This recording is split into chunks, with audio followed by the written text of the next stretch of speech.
You're in a conversation and someone says, sports gambling is harmless. It shouldn't be regulated. What would you say? Betting on sports is nothing new, but since a 2018 Supreme Court case struck down a federal ban and paved the way for 38 states, along with Washington, D.C., to allow sports gambling, it has exploded in popularity. So far, this national experiment has been a disaster for individuals and families. The next time someone says, sports gambling is harmless fun, it shouldn't be regulated, remember these three things. First, sports gambling is addictive and destroys lives. During the 2024 NFL season, $34 billion in bets were placed.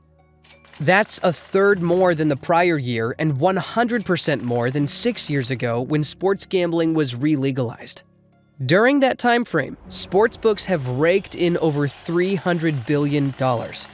All that money isn't coming from winners.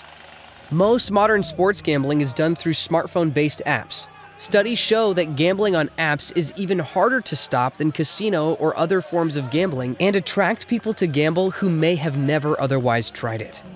Phone-based apps activate the same reward centers in the brain as drugs and alcohol and are always available in the user's pockets, ready and waiting every time a game is on. Long gone are the days when fans had to visit seedy parts of town to place their bets. Now, eye-catching apps with flashy ads are never more than a tap away. This increased access to betting has caused what one writer at The Atlantic described as a wave of financial and familial misery, which falls most on households least able to afford it. For every dollar spent on betting, household investing falls by an average of $2. In fact, since sports gambling was re-legalized, there's also been a notable increase in overdrafted bank accounts, maxed out credit cards, and debt delinquency. Sports gambling increases the likelihood that a family will go bankrupt by 25 to 30%. If it's true that the house always wins, more households than ever are losing. Second, sports gambling victimizes the innocent.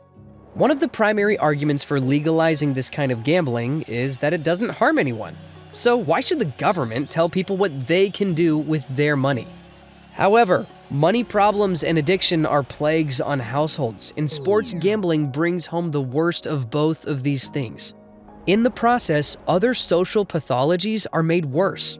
Research has found that an unexpected loss for an NFL team now correlates with a 10% spike in male domestic abuse.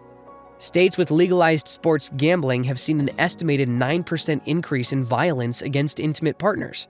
In other words, men who gamble on sports don't just lose money. They lose their self-restraint and hurt innocent victims. Sports gambling brings harm to those who don't participate in it by causing financial ruin and fueling domestic violence. As one writer put, this booming industry's cost shouldn't be measured in only dollars and cents. It should be measured in human lives, especially women and children who are dragged against their will into this destructive and addictive behavior. Third, sports gambling corrupts sports. People play and watch sports for athletic competition and the team spirit. However, when gambling is introduced, athletes are incentivized to change or even degrade the way they play. Officials are tempted to cheat, and fans forget why they enjoyed a sport in the first place, focusing instead on financial gain. Just last year, tennis players, Olympic competitors, and NBA referees were all caught fixing games and matches. In 2023, the NFL suspended 5 players for gambling-related violations, and one analysis found a 250% year-over-year increase in suspicious basketball matches. Far from improving sports, gambling has undermined trust, integrity, and the other reasons that athletes step onto the court or field. This will only get worse as sports gambling invades more franchises and fan bases.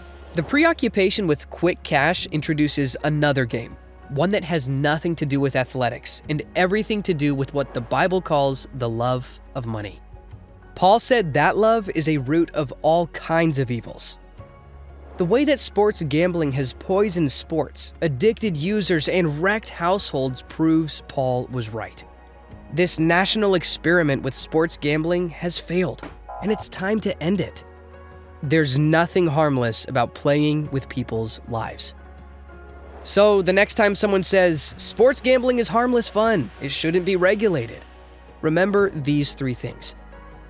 Number 1, sports gambling is addictive and destroys lives. Number 2, sports gambling victimizes the innocent. Number 3, sports gambling corrupts sports.